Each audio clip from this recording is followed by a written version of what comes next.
Awesome. We are here for yet another episode of A Slice of Golf, and we have got a very special guest with us today. It is Mr. Peter Finch. Peter, thank you very much for joining us. We appreciate it, and hoping we're going to have a good time with a good chat with you here.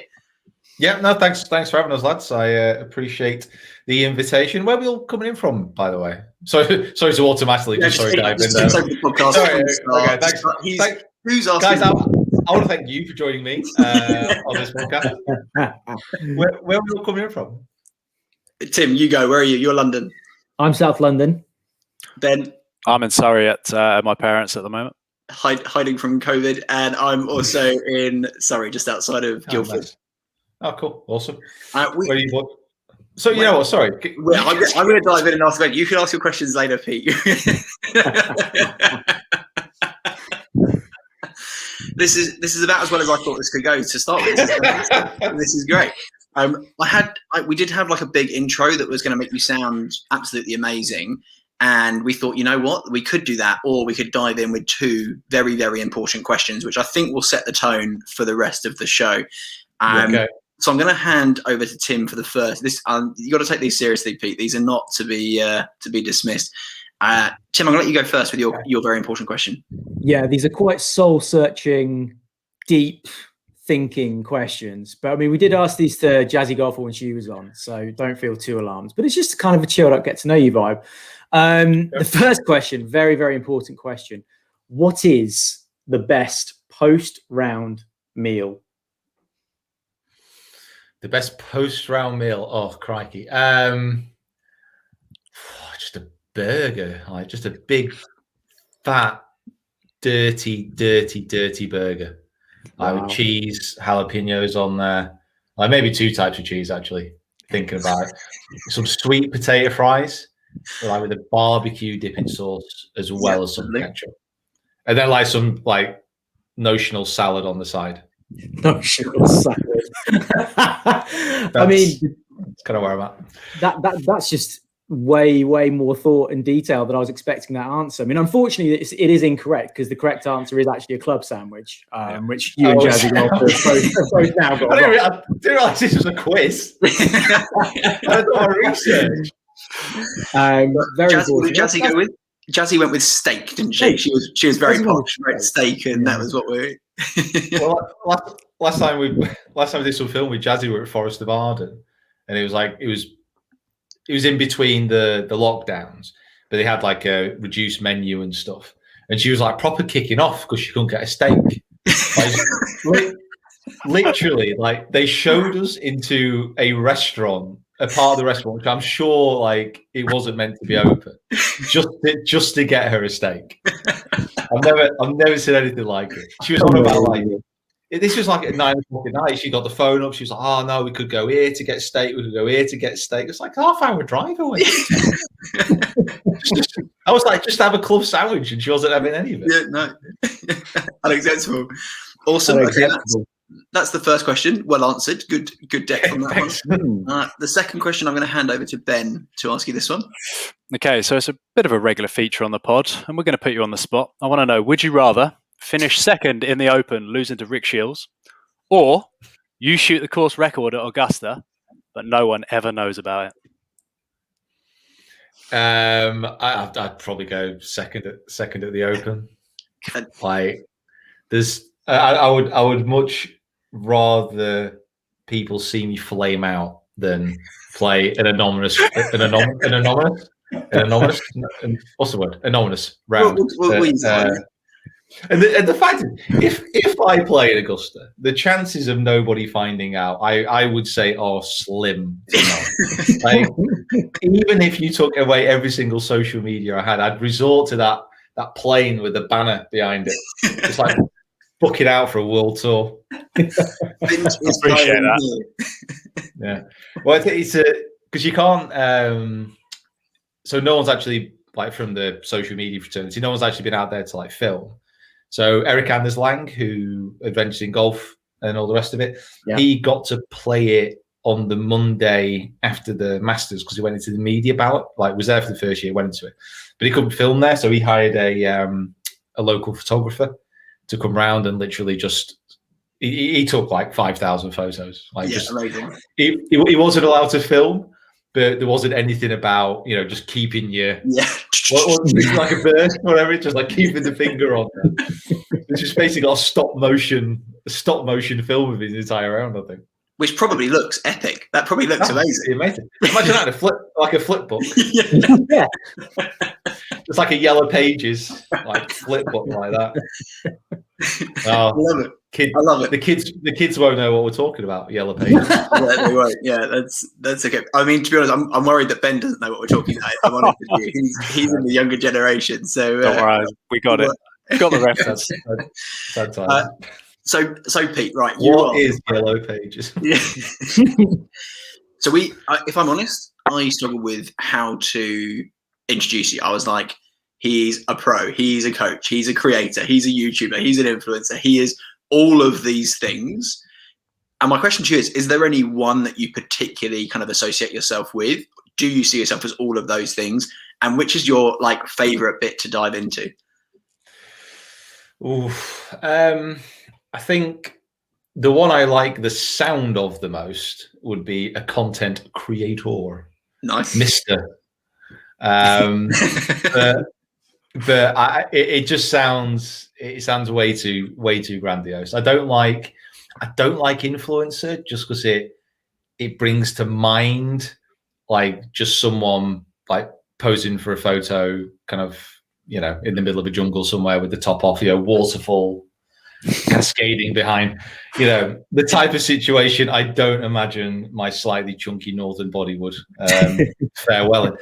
But can I just pause you there? Because it's funny you mentioned that, because I found a picture that I think might work for the social media. So if you're watching this on YouTube, you'll be able to see this right now. But if otherwise, you'll have to see it on the teaser. That's what I picture when I picture influencer. Is that about right? That's basically, yeah. It's a fantastic picture, by the way. Absolutely love this. Photoshop's not me. I deny all responsibility. To be honest, I always, when I started making videos, I was just a golf coach.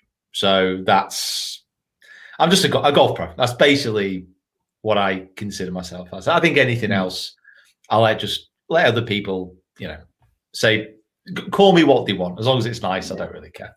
It don't bother me. I've not got a business card, so I've no need for a title.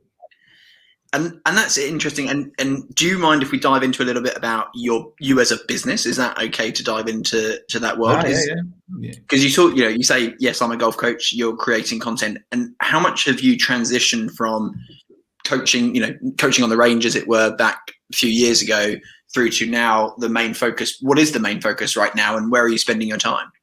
Yeah, so the main focus now is purely on just making videos, and well, yeah, it's pretty much on making videos. There's other stuff which I'm doing, so like Quest for the Open stuff, trying to play a little bit myself, try and make other types of content, but it's basically just making videos in the smaller sense. So I don't do any coaching at the moment.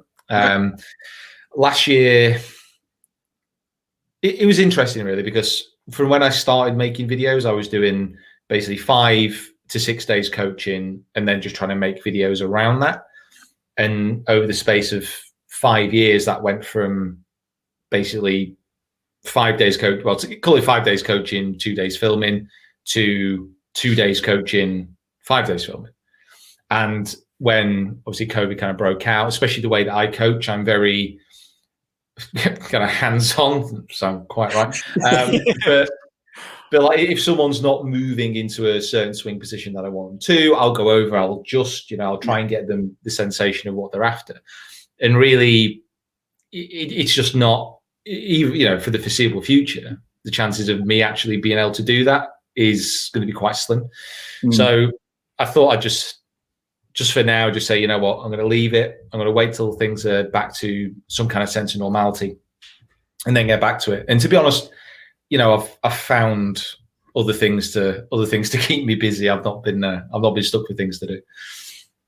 For sure. And you mentioned the Quest for the Open there, and we actually had a question from one of the people in the group, a guy called Josh. He wanted to know what was from doing that process, from going through that, what was your biggest learning, your biggest takeaway from that?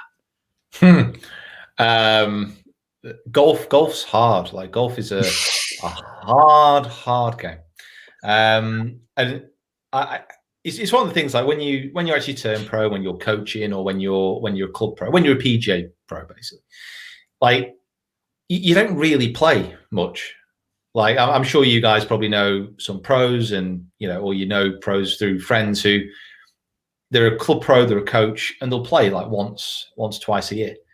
And for me, I think that's in hindsight, because I used to be like that as well. I just don't agree with that kind of model anymore, because you lose connection, like with the game. You forget what it's about. When I was coaching at Trafford, I had people coming in, and I used to get people like on a 2 to 3 week cycle. So an hour lesson, give it a couple of weeks, come back, move you forward, blah blah blah blah. And people after a couple of weeks were coming back, and they weren't really improving, or their swing was looking better, but their scores weren't getting better. And it was reaching the point where I was just like, I was thinking privately to myself, well, why aren't you getting better? Like the swing's looking great. You seem to be working hard. Why are you not improving? It's not that hard. And then, I started playing comps again, and I was like, crap.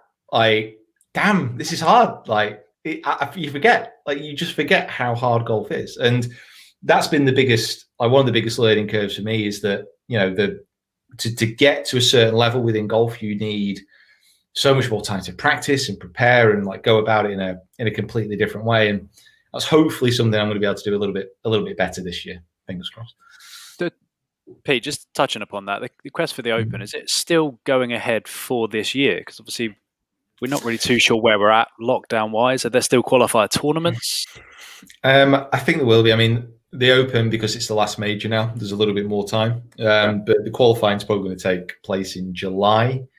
And I don't know, if that can't take place in July, then there's probably more to be worried about in a general sense. I think from what I've heard, what I've seen, golf should be back in March, and probably long overdue, to be honest. But if it comes back in March, then that would set the scene to be able to play in comps again, and then moving forward, hopefully Open qualifying. But listen, it's all dependent on what happens. If it doesn't go ahead, it's for all the right reasons. For sure.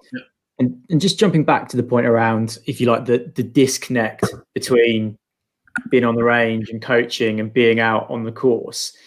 I mean, it might be an impossible question. Do you find that's down to any one particular thing? Is it kind of the thinking your way around a course, or being able to sort of react to things that happen in the middle of a round? I mean, what, in your opinion, is kind of, where does that disconnect come from? So there's a huge difference in golf between practicing and playing. So you can groove, and you can work, and you can train your golf swing, and grinding at a driving range definitely helps. You're going to be able to get into new positions. You're going to be able to feel the swing. You're going to be able to make these changes. The huge difference is, once you get on the golf course, like that first tee shot, you're probably going to have a flat lie, but then depending on where you play, but then all of a sudden you've got like bunkers, you got water, you got trees, you got all these different things, you got the wind, you got all these different conditions going ahead. So the chance of you being able to repeat that picture perfect range swing on the golf course, that's not going to be there. And let's say you do hit a good shot down there, or you're on the right side of the fairway, ball's below your feet, you're in a divot.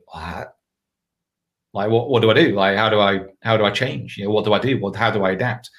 So the golf course is going to throw 1,000 challenges at you that you just can't replicate on the golf course, on the driving range. So having the ability to practice and play, you've got to be able to do those two things. And certainly with me, from a coaching standpoint, how it used to be, just didn't have the time, like physically couldn't do everything. So, it's a disconnect, but it's also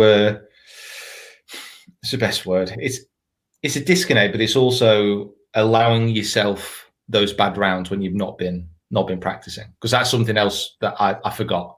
Like, I went back onto the golf course and thought, you know what, it's going to be great. It's going to be amazing. I'm going to play the best golf of my life. It's just not going to happen. Like, you know, if you go to a golf course and you play and you have 40 putts, like the worst putting performance of your life, and then start berating yourself. Tim, what's your average putts per round? Are we got to be up there? 36, Chris. Yeah, listen. Well, it's an even number. Let's look at positive. It's, you know, the thing you probably say to yourself is, okay, well, you know, I just had that terrible putting performance. I'm really, really annoyed.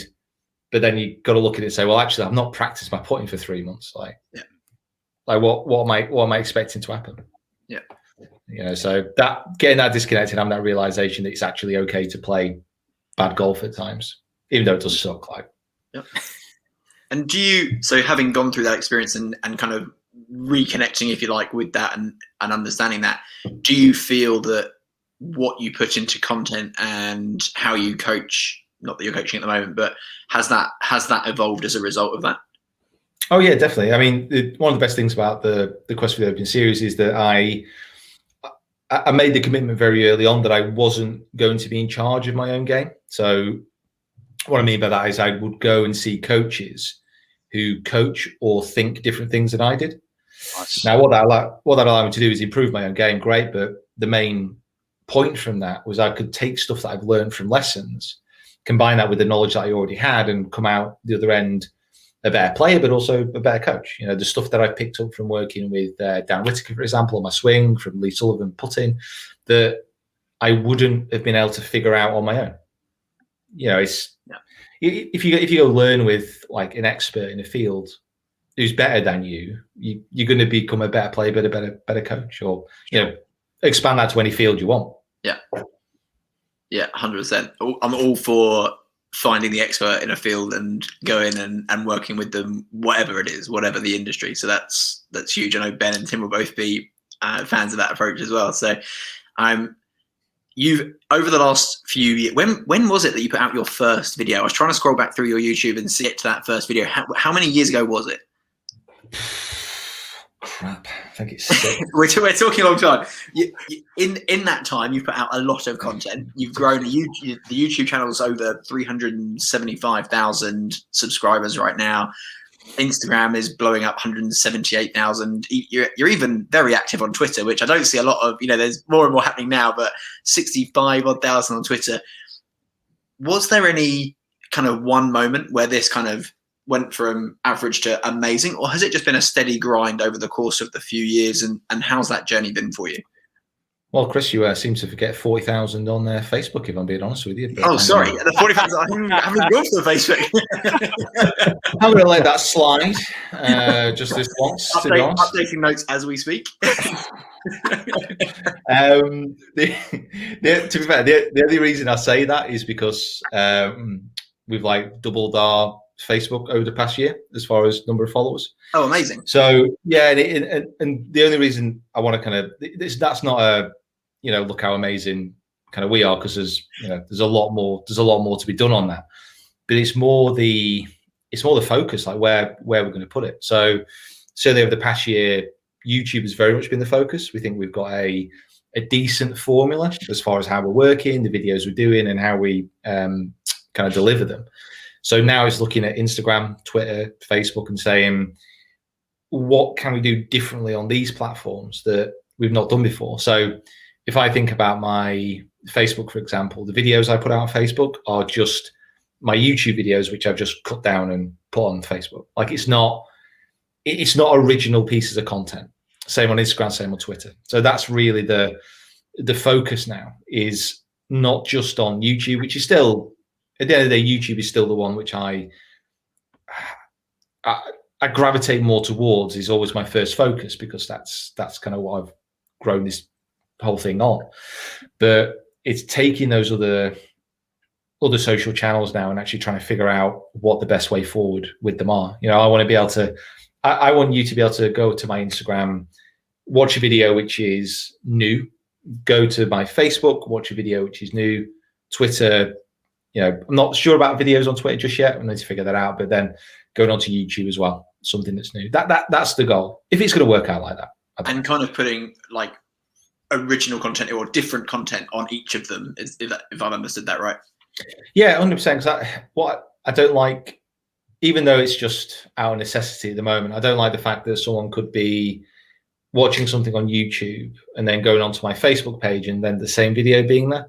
Yeah, that doesn't quite sit right with me. But we've been uploading old YouTube videos to Facebook just so we get a little bit of traction with the Facebook algorithms, and then hopefully, well, by Friday when I can get out of quarantine, I should be able to start making those videos. So fingers crossed.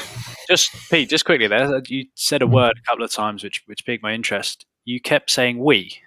How many people are in the team, and how does the Peter Finch brand of everything, who's in that instead of just yourself?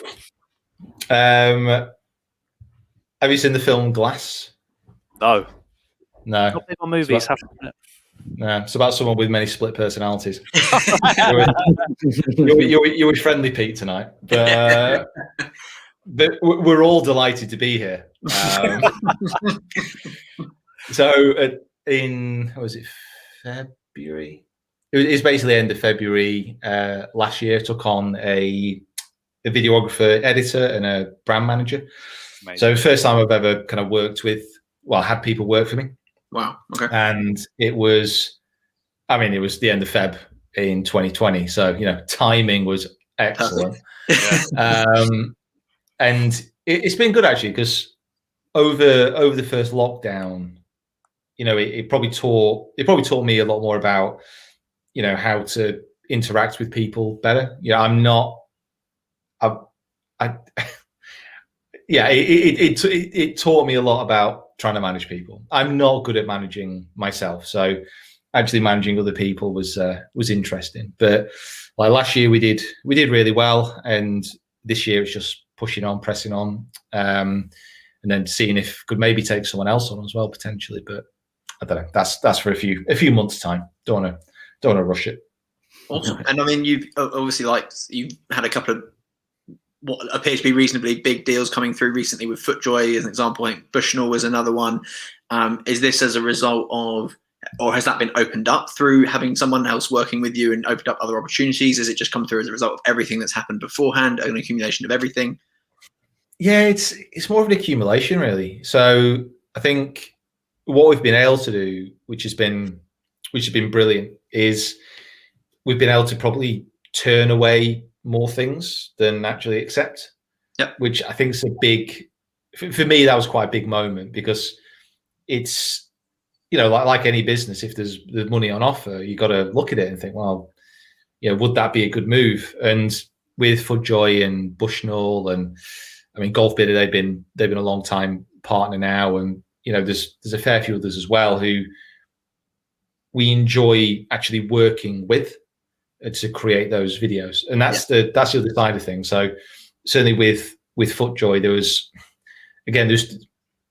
a few different kind of offers coming in from different angles, but the reason that we ended up working with FootJoy is the fact that they've got this huge catalog of players.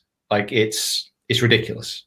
Like you think, when I think of FootJoy, when I think of a clothing brand, I think of basically the logo here, logo here.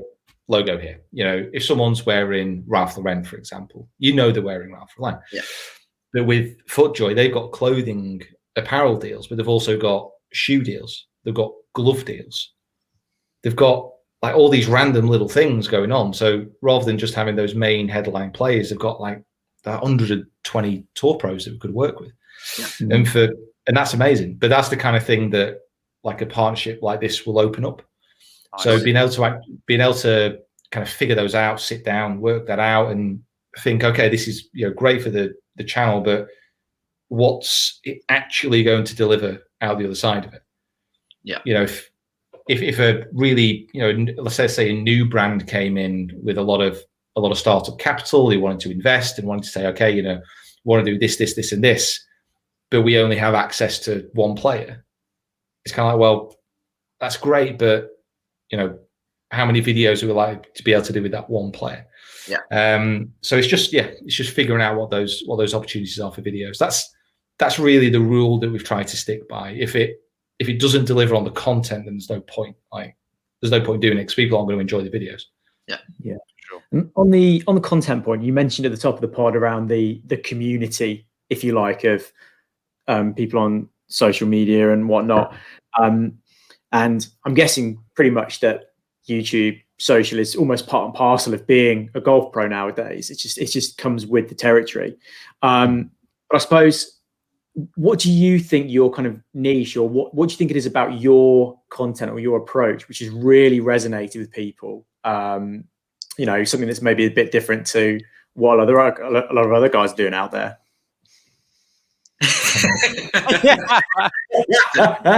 For anyone who's listening, Pete's shrugging his shoulders, lost, deer in headlight moment. I honestly have no idea. In fact, I'll tell you this: Pete is saying he has no idea. If you're listening and you are already engaging with Pete's content, tell us. Like, if you're in the group, tell us. We'd love to hear why you're watching Pete. What's bringing you to Pete's world and his content. But I can tell you from my perspective. From my perspective, it's super entertaining. Like, it's fun. It's like, and Pete, you don't take yourself too seriously, and I think you're a very relatable person. And when you hit a crap shot, you laugh at yourself, and that's what we all like. We can relate to that as very, very average golfers when we're hitting crap shots. Like, we can relate to that. So I think you're relatable. I think you just don't take yourself too seriously, and you have a lot of fun in your videos. It's very kind of you to say. I've worked on that laugh really hard. I've managed to turn like the internal scream, and as it comes out, it comes out jolly. And it comes out as a laugh. Yeah, great. Well, it works. I think we need to talk off podcast, because I could do with a few of those tips. Yeah. Oh, I'm an expert. You've got to understand that the years of playing golf is really just. I'm basically dead inside. I'm just a walking shell right now. That's very nice of you to say, Chris. Appreciate that, mate. To be honest, I don't know. I don't know. I mean, I try and be as open as possible. I try and be myself, because I don't really have the capacity to play a part, really. I've tried to do a few different ways of kind of presenting, but it always just comes back to really not being able to take myself too seriously. So just go from there and wing it, really. And I think it also, lots of your content is, like you said, you've been looking for people to do videos with. And I think when you've got more than one person in the video, I think there's always going to be a conversation, things that are happening. Like, but by the way, has everyone here seen Pete, you did it, but Tim and Ben, have you seen the world record attempt that Pete and who was it, Graham McDowell did the other day? I have, I just wanted to make one point. If there was a phrase that comes out of Pete's first 20 seconds efforts at that of that challenge, it was miss left. I was like, Pete, just aim a bit right. It was bloody hard. It was hard. If anyone hasn't watched it, go watch it. It's very entertaining. You'll honestly, it was one of the most. The thing is, with a video like that, it's putting. So putting is something which, as golfers, we know that it's so much more difficult than what it actually is. At the end of the day, you draw a putter like that far back, that far through, and it's going along the ground. Like, it's not that difficult, but it is so hard. And the way that he was just rolling him in was unbelievable. I couldn't believe it. Like, to actually watch, it was just like I couldn't quite figure it out. It was almost like, at the end of it, it was almost a little bit low key, because he's not like it's not like he broke the record. Like, he took the record, like smashed it to pieces, ground it to dust, and then like scattered the remains all over the putting green. It wasn't even like a challenge. It wasn't close. No, it wasn't even close. Like, it wasn't even close. It wasn't even close after 30 seconds. Yeah. It was, and for anyone who's listening, thinking, what am I talking about, or what are we talking about? It was a world record attempt for putts from 2 meters. I think it was 2 meters or so. Yeah, 2 meters. Yeah, record was at 19, and he got 32. Yeah, the world record, previous record 19. Now it's 32. Go and watch the video. It's quite. I don't want to use the word robotic, but like when he's just over, it's just dunk, dunk, dunk. I'm just like a machine. like a machine every He, putt. like, he slipped into the zone. And it just made I'm not. I laughed when he was not, like, "Yeah, maybe I should just take less time over my putts because this seems to work." Like, yeah. Yeah. Oh God. Yeah, So talking of collabs, you've done some pretty cool collabs up until now. It sounds like there's some more exciting ones coming. Which have been your favourite, and both people wise and where you played wise? I think favorite, man. That's tough, isn't it? That's like choosing between your kids. Okay, which of you? Give us 2 or 3 that you've absolutely loved doing. I think should have prepared for this. I think some of the early videos which spring to mind, not so much because they were amazing videos, which of course they were. They were all right, but stuff like when we did work with when we filmed with Shane Lowry, for example. Mm-hmm. Now I think he was the first real tour pro that we'd filmed with. Okay, it was a bit like what are we doing? Like I don't really know. We didn't. Well, I still don't, but didn't know what we were doing. So, to get that, to do it, to kind of get that in the books and think, oh, actually, that is an avenue now, which is very much open. I always used to think of like professional golfers. You'll see them on TV, you'll see them in magazines, but they're very unapproachable in many respects. They're out of reach. When in fact now with social media and the way that it's working, it's come full circle. Like the players actually understand the importance of it now. So when we start to get, and it's kind of started to happen now, and when players are approaching us and saying, "Do you want to do some filming?" Like that's awesome. That's completely, it's a completely different situation. I thought that we would be in.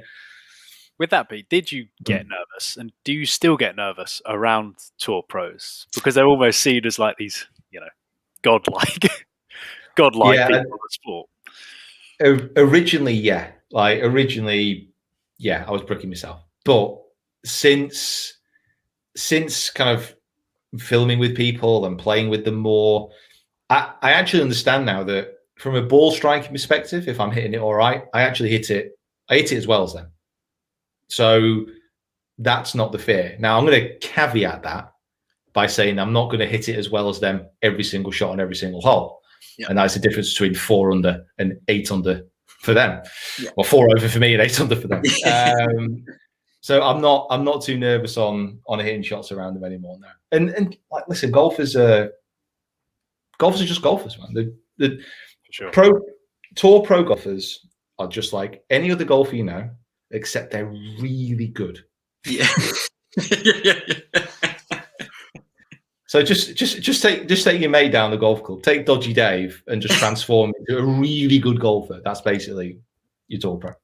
With the recent trip out to Dubai, how long were you there for? So we were there for, oh God, what was it? It was just over 2 weeks because we had to, we had to basically fly. So we had to get a test before we went. Then we had to fly, get a test when we landed, and we had to give ourselves 10 days leeway because if for whatever reason one of us tested positive, then we'd have to isolate in those 10 days in the hotel, then get another test to make sure we were okay to actually cover the tournament. But we basically just made sure we took every precaution. So we were out there for about 10 days before, and then the week of the tournament, and then the travel rules changed. So we didn't have to come back, but we thought it'd be a better idea to get back before everything started to shut down. That's probably a good idea. The reason why I asked, obviously, kind of keeping up to date with the YouTube, you managed to get some pretty good content done when you were out there, and I know the players are limited and handcuffed to a certain extent on their time. Mm. How long were they out there for, and how? Because you got quite a few videos in, and I'm assuming quite a short period of time. Was it all in one day, or was it stretched out over the course of the week?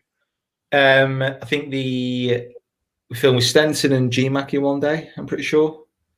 and then we filmed with Willett in the Pro-Am, and then we filmed with Wallace after the Pro-Am.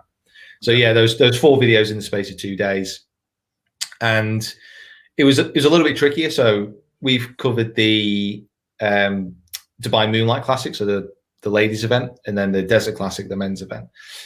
And just because of the magnitude of the event, like when we were filming with the girls, we had pretty much as much time as we wanted, because we were one of the main kind of media partners of that event as far as kind of distribution were concerned. Whereas with the men's event, we were a smaller cog in a much bigger machine. So like with Stenson, it was like, okay, you've got half an hour. It's going to be 8 o'clock it's going to be 8 o'clock in the morning, and we can't go over. So then it's like, okay, like what can we do? Like what can we do in that time period? But fortunately, the organisers of the event were great. Like we've kind of worked with them before, and they know how we operate very haphazardly, and they basically did everything they could to facilitate these vids. So yeah, it worked out really well. We to get the help of the organisers when you're doing stuff like this is perfect, and the players were great as well. So nice. That's really interesting, because I mean, in terms of how much content you can prepare for when you go and do a trip like that versus what is, I mean, with Stenson as an example, did you know you were going to have a half an hour, or did you know that you were going to be able to do something with him, or was it a case of almost close to the day figuring out, oh right, okay, let's come up with something? Like what proportion of it is quite natural, and how much of it can you actually plan in advance? So we planned, we basically had a contingency. I think we came up with, I think it was 8 different video ideas in the end, and it was all about like where on the course we could film and the amount of time that we had. So for example, the Stenson video, I think the Stenson video we knew quite early on. Stenson video? Yeah, I think the Stenson video we knew quite early on we were going to get Henrik for half hour. So that was good. That was like planned. We knew we could get access to the 18th, so it just seemed like a perfect opportunity to come up with something around that.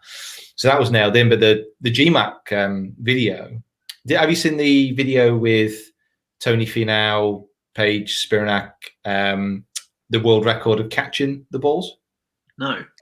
So there's a record, I think it's 12, I want to say. So it's 12 balls caught over 100 meters in the space of a minute.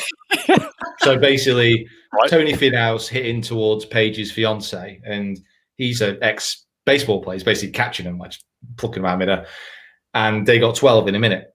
So originally we thought, well, GMAC, obviously very good with his wedges. How about we try and get this record? I will try and do that. So we set up on the first hole.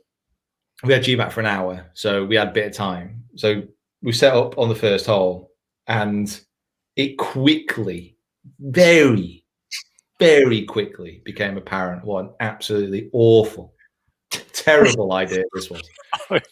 As in you started filming, started the challenge, and then thought, we're going to lose this, let's bail. Yeah, started filming. So basically, this is how it was meant to work. So we're 100 meters apart. GMAC's got his little 54 degree, just like he hits it up. When it's approaching me, I catch, I throw, that's one. And by the time I throw it away, he's hitting the next ball in the air. So, you can get it, you can move, you can try and catch it. It's fine. Doesn't sound like a safe play. Oh, it was, there was certain elements of risk, but, it was, the scenario was fine. There wasn't any issues with it. Well, anyway, GMAC didn't bloody read the memo, did he? So we're there, and he's like, he hits his first one, but he hits his first one, and he's got all the balls lined up. Hits his first one, takes a step, hits the second, hits the third, hits the fourth. We were talking within the space of a few seconds. Now, the ball flight of a wedge is going to take about 5 to 6 seconds to land. So I'm tracking the first one, and he's like shoved it a bit. So I'm bloody running to my left. I'm trying to catch this ball, and I look back up, and all of a sudden, I've got this frigging meteor shower coming down at me. So I'm like and the wind's blowing a bit, so the balls are bloody moving. So I'm trying to catch these balls. He's still hitting, and I'm like, you know what? I'm out. Yeah, I don't need this in my life. Wait. You're telling me this video didn't make the channel? This is essential viewing. How can we get access to this No, video? this was the practice. I think I've got some videos on my phone. I don't think I've done anything with them yet. But this was the practice. I'm glad we did the bloody practice. And anyway, so that was there, but we had, because we wanted to do a world record attempt, and the next backup was the putting video. Nice. So we just kind of rolled from that straight into the putting green, and then just cracked on from there. So it worked out all right, but it wasn't the original idea. If I don't see any of those videos materialize on Facebook or Instagram or somewhere, I need to see those. It's excellent. I'll make a note. What's I'll dig it nice out. about it is, this is going to sound probably not very nice, but it's nice to know that shit goes wrong. Like, do you know what I mean? Like, when you see it from when we're watching you, everything at this the final cut, right? Everything's beautifully polished. Everything's like, it looks great. It works. It's always quite nice knowing that it doesn't all go swimmingly and perfectly behind the scenes, if you know what I mean. It never, ever, ever goes to plan. Ever. Ever. Like, I don't think I've filmed a single video which I think, oh, that was good. I nailed that. Ooh, 10 out of 10. I mean, the limited experience, and by limited I mean 2 times we've done it. We've been lucky enough to do a course vlog. There was definitely some shenanigans going down. Not least of all when Ben, I'm pretty sure this was you managed to some poor fish you managed to end the life of, didn't you? Yeah. We don't actually know this happened. It's just there was a dead fish next to Ben's ball. Happened to be very close to where Ben breathed. The question you got to be asking, Ben, is what was that fish doing in the middle of the fairway? Yeah. There is that. And the thing is, it could be one of 2 balls as well, because it wasn't just one attempt that went sinking straight into the pond as well. Very quickly followed it. You missed the poor fellow first time, so you went in after him again. Exactly. So a thing that's kind of really quite prevalent right now is the world of mental health and negativity on social media.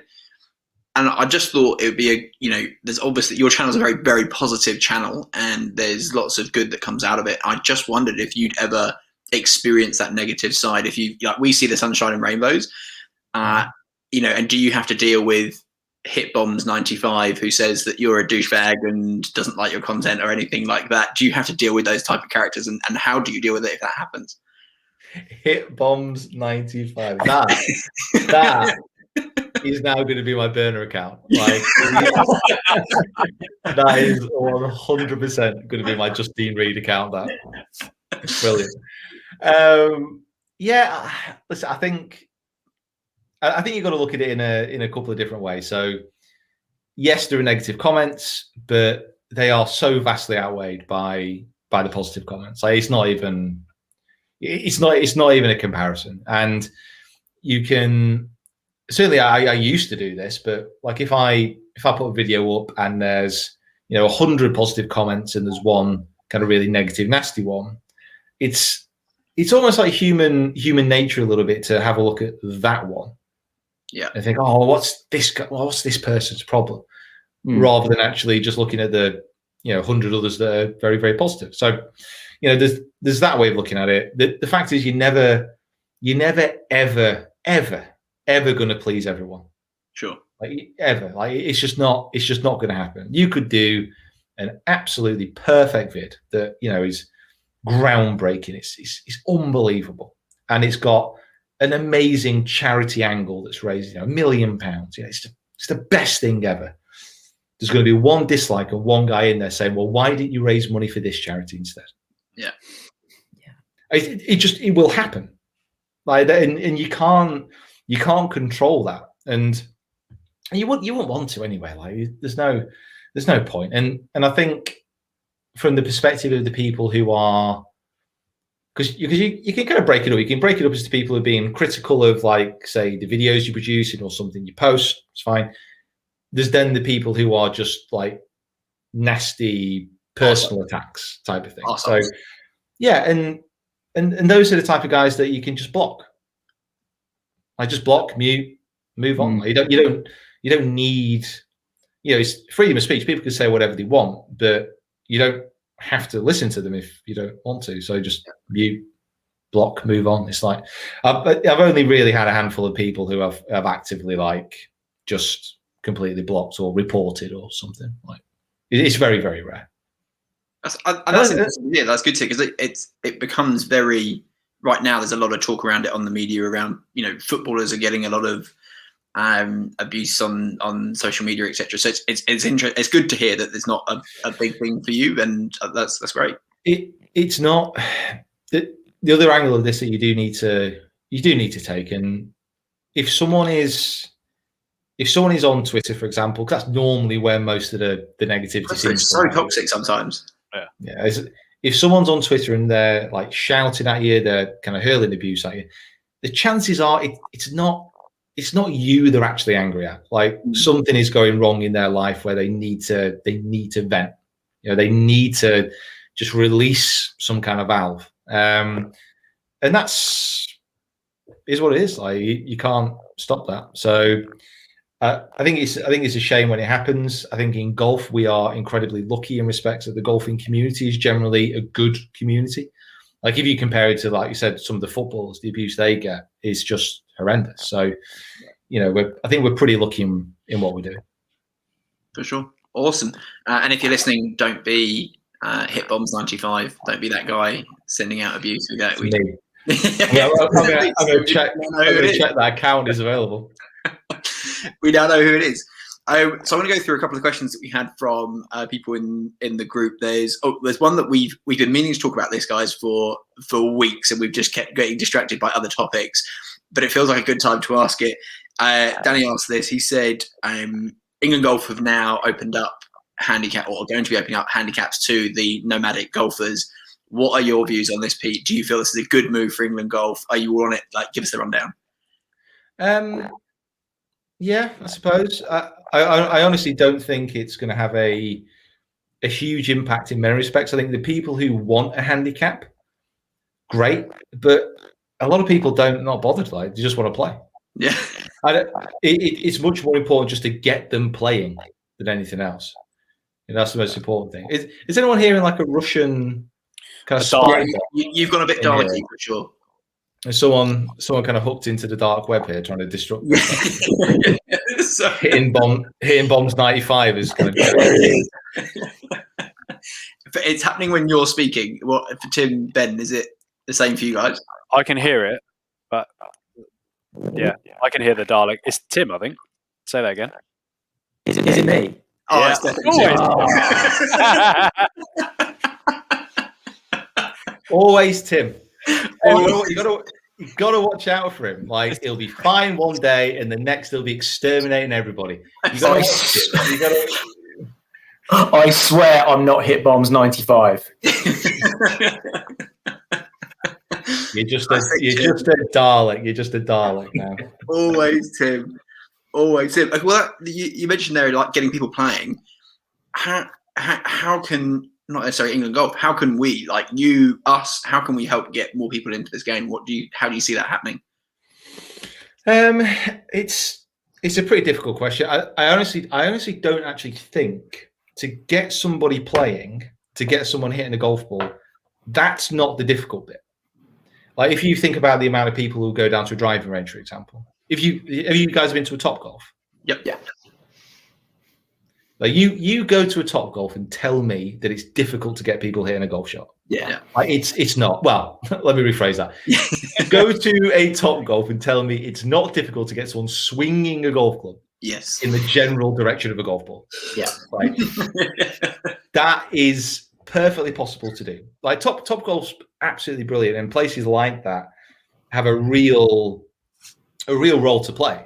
In actually getting people who would otherwise not be interested in golf an actual good start and foundation in what the game actually is. And the biggest problem for me is how do you get people who are just going to the range, having a good time, how do you get them onto the golf course, and how do you retain them within the golf club system? So I think there's a lot of people who start to play golf, and it all depends. It all depends on your own story, but there's so many people who, when they start to play golf, they're hooked. Like they're in it. Yeah. We don't need to worry about them. Like they're going to join the club. They're going to find their way in. It's those people who are hitting balls at the driving range and kind of realizing, well, this is kind of hard. It's actually going to take quite a bit of time to get into this. It's how do we then channel them into coaching, into a golf club, and then retain them within the golf club, make them feel welcome within that golf club environment. That's such a difficult, not a difficult thing to do, but something which isn't done enough. Like 100%. And that's it's a very tough question to answer, but it is that retention in the game more than anything, I think. Yeah, interesting. I like that. I think it's you're absolutely right. We've spoken about this on the show before. We've talked about people joining clubs, and we've had comments of people have joined a club. They come into our Facebook group, and then are like, "So does anyone know how I play and book a tea time with other members?" And I'm like, this is the stuff that your club should have immediately told you. Like, this is go do this and get them indoctrinated into that world. And I think there is definitely a gap there that could be improved. I think that's exciting. But yeah, you're right. The first time anyone actually makes connection with the golf ball is just for me. I was like, I'm in. This is it. This is my game. I'm hooked. This is it. We're in. I love that for sure. There's a lot of people like that. I mean, there's a lot of people who do that, and they're driven to trying to improve, to try and to really get the best that they can at the game. There's other people who are absolutely fine shooting 120 and just want to go for a walk with their mates every weekend. Yeah, like it's not a matter of kind of like really like every golfer that comes into golf. Oh, we got to train them up. We got to make sure they're a good handicap golfer. It's more just making sure it's enjoyable when they get there. It's a game. It's an enjoyable game. It's a sport that everyone can actually participate in. So yeah, I don't like. Back to the original question, which was 8 years ago now. Like getting people a handicap, great, but I don't think it's necessary to actually get people invested. Interesting, like it. Okay, I could carry on asking questions for days. I know, Ben, you've got a round that I want to come on to. Lads, honestly, I am absolutely fine. I'm here. I am here at your disposable. I'm here at your disposable. Another hour. I guess let me ask you this one. This is then maybe coming towards the, not that you want to call this the content creator piece. There's a lot of people now, as a result of seeing the likes of yourself, Rick Shields, etc., who are now going, oh, I would like to create more content. And I've seen it on YouTube, on Facebook, people putting out on Instagram as well, like putting out loads of content. For people that are in that early stage of starting to put out content, is there any like advice or anything? What was like the thing that you'd say, like, this is your first year of putting out content, do this, or this is my advice for you, or whatever? I think the first thing, and I mean, I'm going to caveat all this by saying again, for me, this is just a process that's just been evolving. Like I didn't have any plan. Like I want to. There's a few people saying that, like who contact me, want to start their own channel. What plan did you have? I just made videos, got people booked in for lessons. That was success for me. And that was people booked in for lessons as a result of seeing your videos. Yeah, and that was the whole point. That was the only reason I was making videos. Like I had absolutely no intention of like most of the stuff which has been going on. Like no idea. So that's the first thing I want to say. The second thing for people kind of starting up is don't give up, because if you go on YouTube, there are thousands of channels who've uploaded 10 videos and then stopped because you don't get traction. Yeah. Like you upload the first video and it's a bloody weird thing to do. Like you set a camera up, you talk to a camera, if it's a coaching video, whatever, course vlog, you're talking to a camera, you're talking away, edit it, you upload it, and nobody watches. And you're like, this, like you're just shouting into a void. You might as well just open up your window and scream out. You probably get more attention. Like, so to continually do that until the videos gain traction, it's a hard thing to do, like because you're continually exposing yourself to an audience which isn't there yet. And that's tricky because people will inevitably compare themselves as well to, if you're comparing yourself to Rick, if you're comparing yourself to me, to GM Golf, whatever it may be, but they don't see the years of grind that it took to get to this point. Social media is brilliant and bad at the same time for being so instantaneous. If you want to see someone on social media, boom. If you come across one of my videos, you've never seen it before, watch that, good, like it. Okay, subscribe. How many subscribers you got? Oh, you 300 whatever thousand. Oh, that's good. And then you think, oh, well, I'll try a YouTube channel. I'll do that. But you don't see the half a decade of stuff that's gone in kind of prior to that.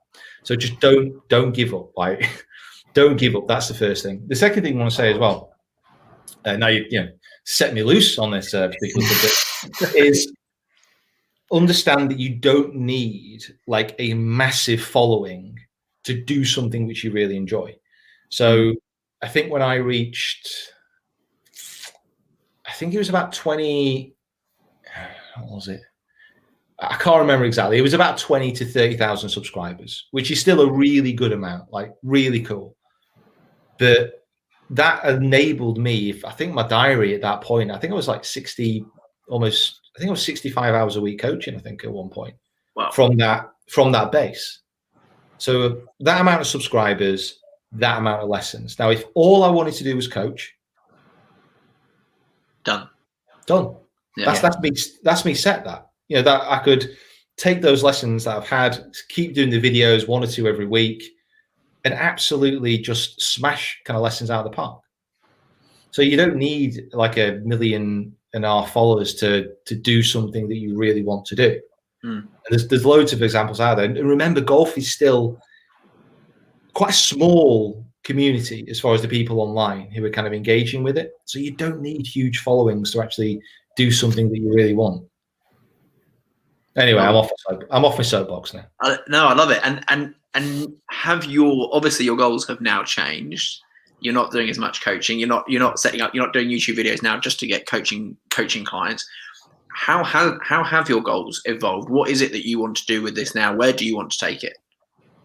So, I mean, we've kind of got this little bit of a tagline at the moment about being kind of like the most independent, trusted voice in golf, which is, I don't know, it's a bit yucky, but the base of it is there. We want to be able to produce videos which are open, which are honest, which entertain, which is nice to hear that they are doing, and then make that about a variety of subjects. So obviously club reviews, kind of really enjoying that at the moment. Quest for the Open stuff, kind of really enjoying that at the moment, and that I enjoy doing that. I like the process, but that's also probably a point of difference between kind of me and the other channels. There's a lot of different reviews going on.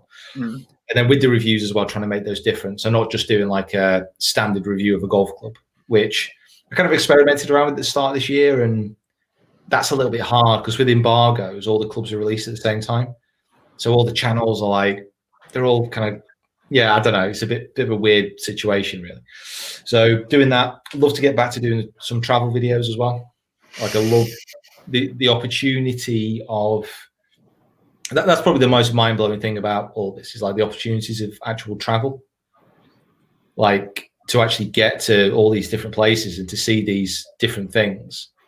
It's just bonkers. Like if you asked me 6 years ago if I'd have been doing any of this, like no, like not a chance. That was one of my kind of selfish questions that I really wanted to know about, because I know you've been all around the world.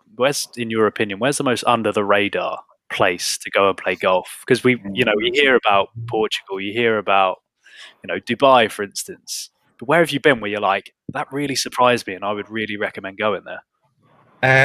I think Jordan was incredible. Okay. Like very, very, very surprising. I mean, it's a new, like golf's a new sport there. There's nothing like this. There's one youngster who's actually turned into a decent player actually, but who I met over there, and he was in the national squad, and he was like 11.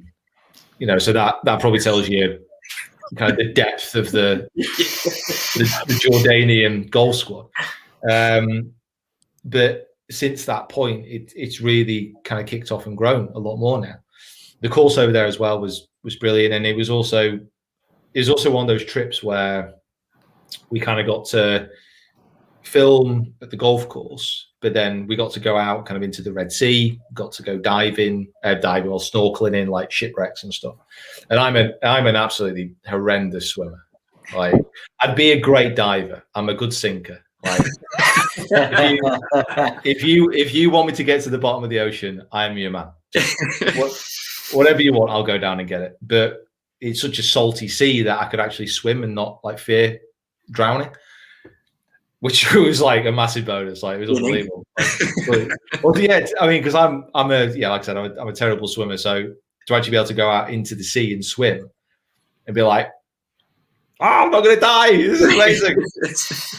It was like brilliant. And then all like the amazing fishes. And then that was the same trip where we got to see Petra. So Nice. I've seen pictures of it's one of the 7 wonders of the ancient world. Just like incredible. And you do catch yourself sometimes, and you're like, what was the avenue that actually got to this point? Yeah, was that a work trip which you got all the benefits of all the touristy stuff, or was it a holiday in which you took your clubs and were like, oh, we'll have a quick knock? No. Like, it honestly, it's because a lot of the stuff that we do with the tourist boards. So let's say, just trying to think of another example. So I went to Ronda. I was in the city of Ronda in Spain. No. So you'll have seen a picture of it. You'll have seen a picture of it. Ronda, RHONDA. It's got like an old bullfighting ring. It's got this amazing bridge. The city's built on some like pillars, basically, stone pillars, like natural, not just like random pillars. And we that was part of the trip where we played, I think it was 3 or 4 golf courses. We went to this place, went to Ronda, went to a few other places, ate at some amazing restaurants. But that was all because the tourist board wanted to show the area off. So like, well, you're coming over to film at a golf course, you're going to do this, you're going to do that. So what we're going to do is we want to make sure that people know this is an amazing destination for food. So we're going to get you to this restaurant, which is this amazing restaurant. It's like, sure. All right. Yeah, why not? But I'll try and find time. I've just Googled it. This place looks incredible. Like, if you're listening right now, unless you're driving, don't do it now, but Google it. This is unbelievable. And the golf was good there, I assume. Yeah, well, the golf we actually played was more around kind of Marbella. So it's not too far. That's like an hour's drive away. And wow. Yeah, and that's the thing, like, because that place, and the reason it really stands out to me, Ronda, is because that's one of the screensavers on, I think it's not on Apple. It might be on the Amazon kind of Fire TV stick. Got you. Okay. And it's somewhere else as well. It's like a picture that I've seen a million times before. And every single bloody time it came up, I was like, oh, I'd love to go there. I'd love to go there. That'd be great. I'd love to go there. And then once kind of get over to Spain and they're like, okay, we're going to go see Ronda. It's just like amazing kind of place up there. It's like, all right, okay, let's give it a quick Google, see what it's about. It's like, it's the place. It's the place. I'm going to the place. It's like, this is fucking, but yeah, another one. Have you, you guys like to go to the pub? Sure. Yes. I miss it so much. Boy. So I love how delicately you asked that as well. Like, just in case that we're all. I'm glad we're all reprobates here together. But there's a place. You guys been to Neffin? It's got like the whole out in the peninsula on the Welsh coast. No. Again, you just put in Neffin golf. Like the whole will come up, and you'll be like, okay. Well, anyway, we played that again just on like a trip around Wales to kind of show off some of the golf courses. We played at Neffin, and it was the windiest day ever. And I thought, you know what? It'd be a really good idea. I'm going to get my drone up. I'm going to fly it out. going to fly it out. I'm going to see what I'm going to get my own image of this iconic image. You know, it's a video and it's a photo that's been done a million times before, but mine was going to be better. So flew my drone out to sea, like got all this footage. It looked amazing. Started to bring the drone back in. It ain't moving. Like the wind is going from land out to sea. And I'm like, crap. So anytime it's windy as well, like the battery just like dies because like the drone's trying to stabilize itself. So I'm like, oh crap! Like, what am I going to do? Like, what am I going to do? So I ended up having to drop the drone basically like down to sea level, but it's windy, so it's freaking waves are crashing up. Oh god, my heart's pounding. So I managed to drop it low enough so it's kind of below the level of the cliffs. So still windy, but enough to move it. So I move it right up to the face of the cliff, and I'm like, well, I can't bring it up. It's just going to get blown as soon as it hits the wind. So I was like, right. So I just had a quick look at the GPS, and there's like a cove around the side of the course. I was like, right, okay, I'll keep it low. I'll get it into this cove, and then bring it up the far side of the course, and then let the wind just bring it back, basically. It's like a aim it like 20 yards left of the fairway and sort of fade it back in with the wind. So I was like, right, I'll loop it around that course and bring it back in.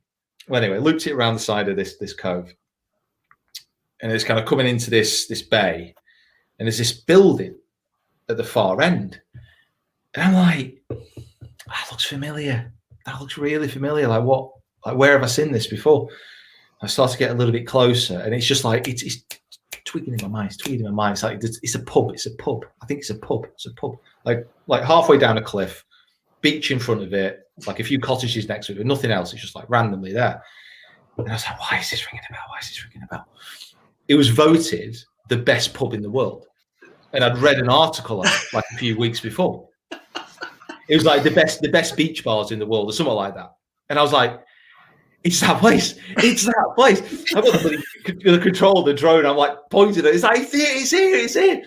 I was like with Rick and James, and they were like, what are you on about? Like, what are you on about? It's like, this pub is one of the best pubs in the world, and we are right next to it. We are right next to it right now.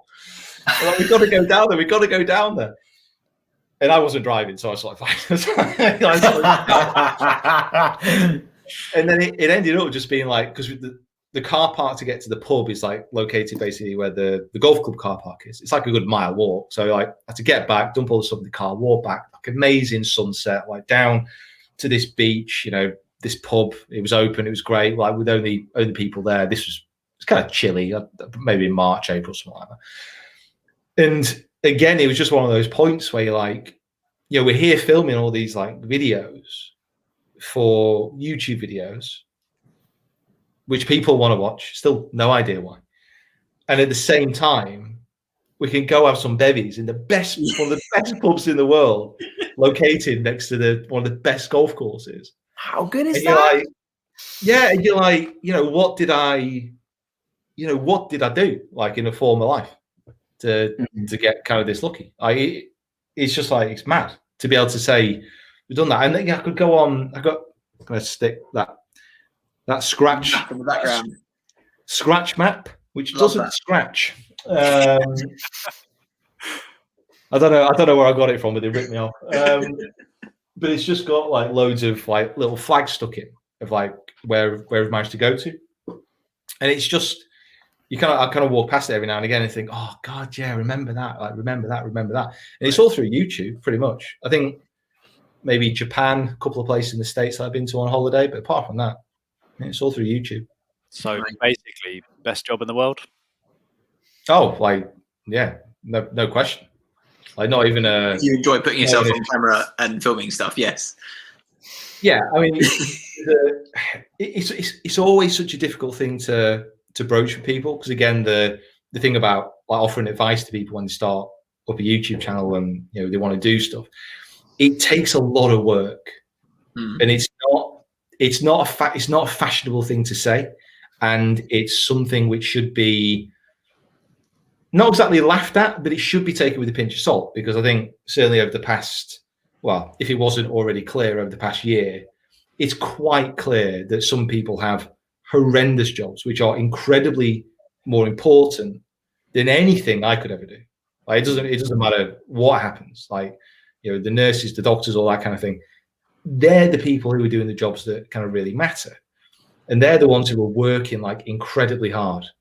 So when I would say to someone, oh yeah, but I did stick in like 80 hours last week to make this happen. It's like, yeah, but it's not really work. And you're kind of like, well, no, but yeah, it's a tough one to say, because you do have to put a lot of hours in. You got to be committed to it, but the rewards are unbelievable. But that was the thing I thought immediately. As soon as you said you were doing 50, 60 hours of coaching a week, for anyone to be doing additional stuff on top of that to try and grow a YouTube channel, that's a pretty a pretty solid sign as to why it's grown on the trajectory that it has due to the consistency. Because that's a second job on top. It's the only skill I have, is the ability to work kind of long hours. That's it. Like, that's basically it. That's my only skill. Don't need a lot of sleep, and I can work quite hard. That's it. Like it. Okay, let's bring it back round. I want Ben's section now. I'm excited for this. So Ben, I'm just going to hand over to you. A section? You got a whole section? Got a whole section to yourself, Ben. Let me prepare. You get ready for this one. Warm up. Unlike most podcasts, we're going to try and attempt this to be a rapid fire round, because I know most rapid fire rounds never end up being that rapid, but we'll try and keep it fairly punchy, nice and easy. Jack or tiger? Oh, so, well, you got to warn me when we start. Bloody hell, man. You got to give me a run up. They're coming out quick. Okay, right. Okay. Right. I'm ready. Rapid fire round presented by Ben Fowlis. Ready? Go. Jack or tiger? Tiger. St Andrews or Augusta? St Andrews. Visor or Bryson's flat cap? Oh, vomit into the flat cap and put it down. Appreciate that. No, probably flat cap, to be fair. Never three putt again, or never miss a fairway again? I'll never miss a fairway again. Ooh. First tee shot post lockdown. Shank into the trees or a straight whiff? Straight whiff down the middle, bro. Come on. No. Whiff is not hitting the ball. Completely missed the ball. We're talking whiff as in swing and a miss. Big fat whiff.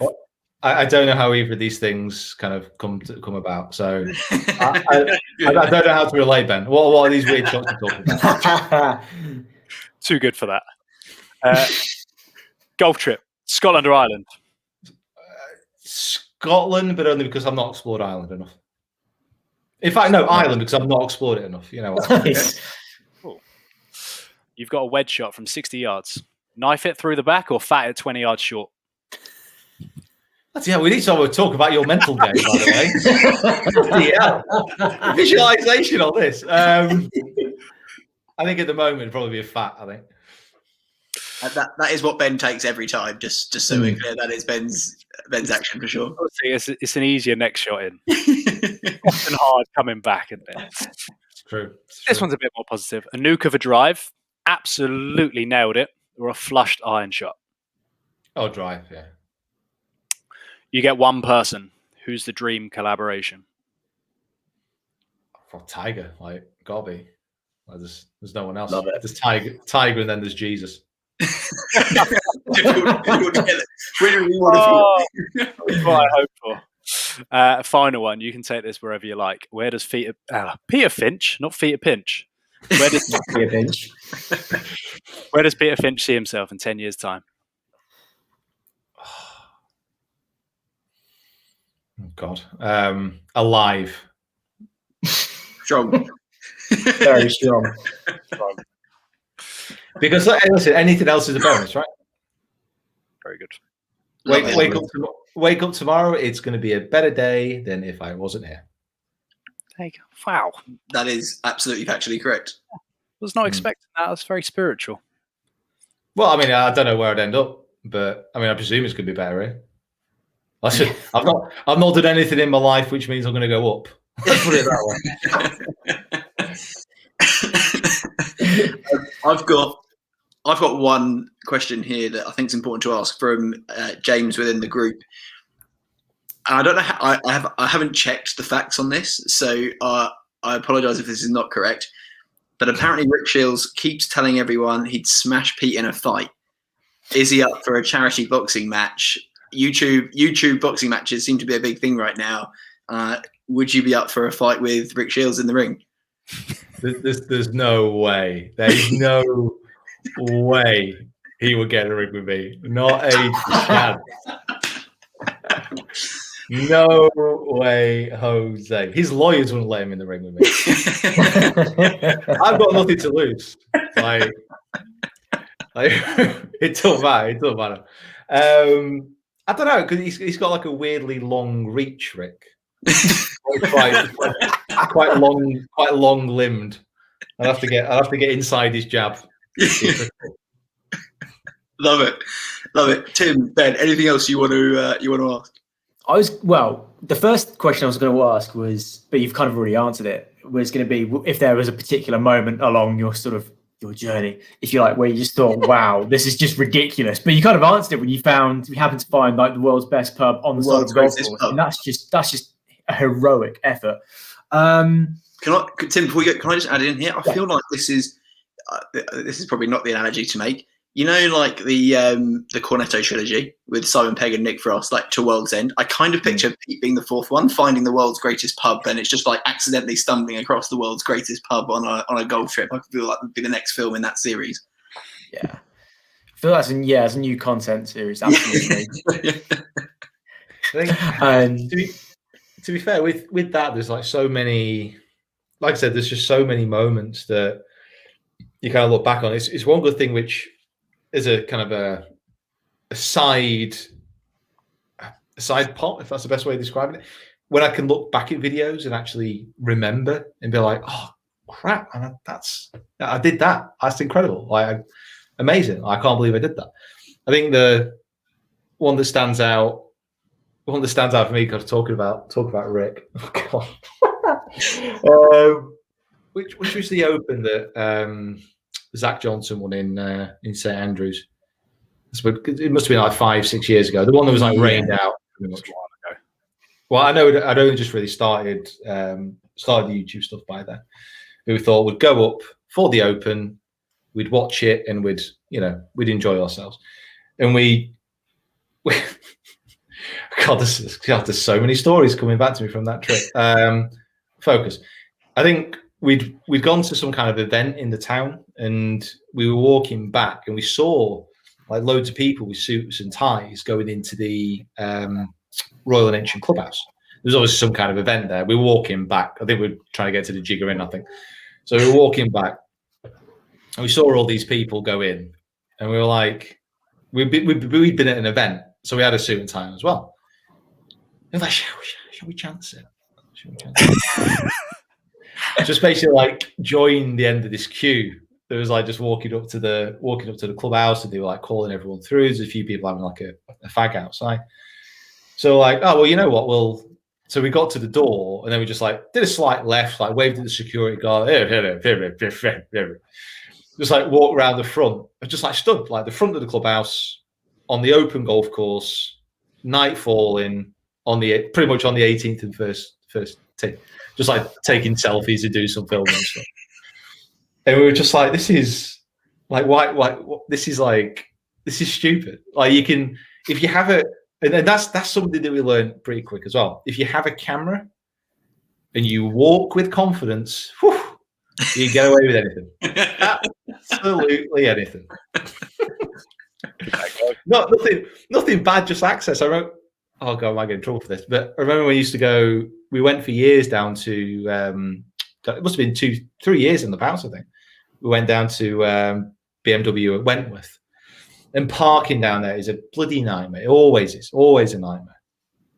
And the first year we went, we had all the stuff in the back. And we kind of went to the main gate because we didn't know where the parking was.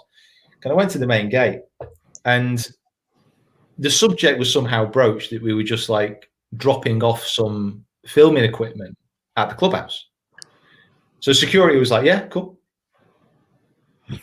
Nice. Like, keep walking. So just keep. Because we were in the car, so we just kept driving, and we're like, well, we can't go up to the clubhouse because like we've got nothing to drop off. So like they're gonna turn us away. So we ended up driving down, and you get kind of halfway down, and you can turn left to go up to the clubhouse, and then there's a road off to the right, and the road off to the right goes down, loops up by the second, which is the par 3. So there's like a road in front.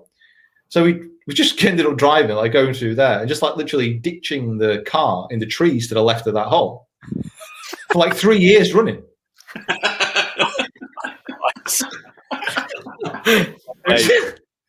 Yeah, you know what? Literally did it every single year until not wasn't last year. It was the year before when I played the BMW Pro-Am. Amazing.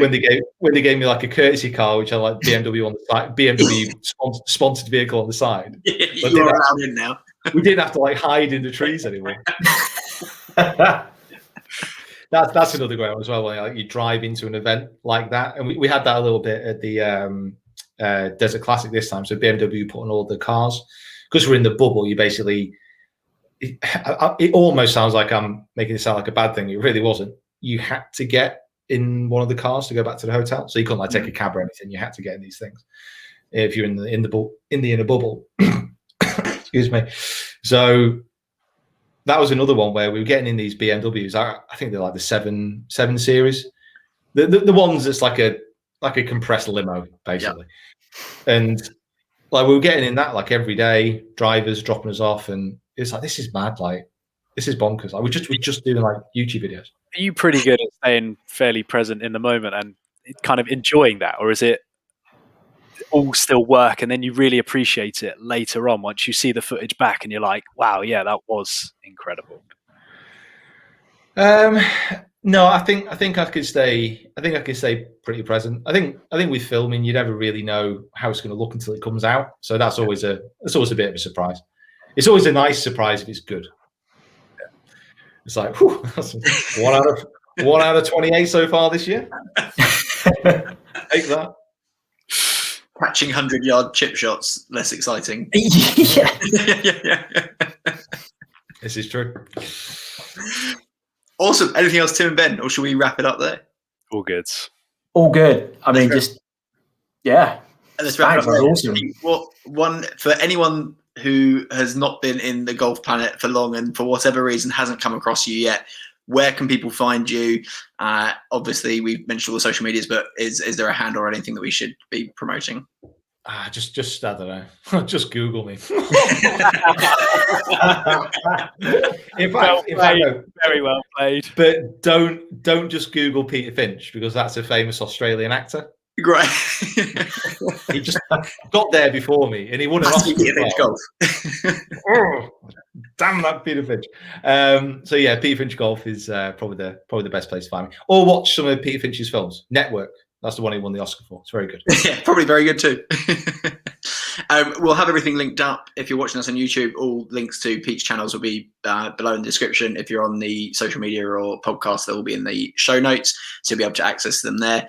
Pete, thank you very much for joining us this evening. It's been an absolute pleasure. Thank you so much. No, thanks for having me. Thanks for talking to me, to be honest. It's been quite a lonely few days. I don't actually want to go. So, well, I'll tell you what we'll do. We'll wrap it up. We'll wrap the podcast could up. Be a slightly awkward moment here where carry on talking. We're going to end the show, but we'll carry on talking afterwards. So we'll catch you all next week. See you later. See you later. Cheers all.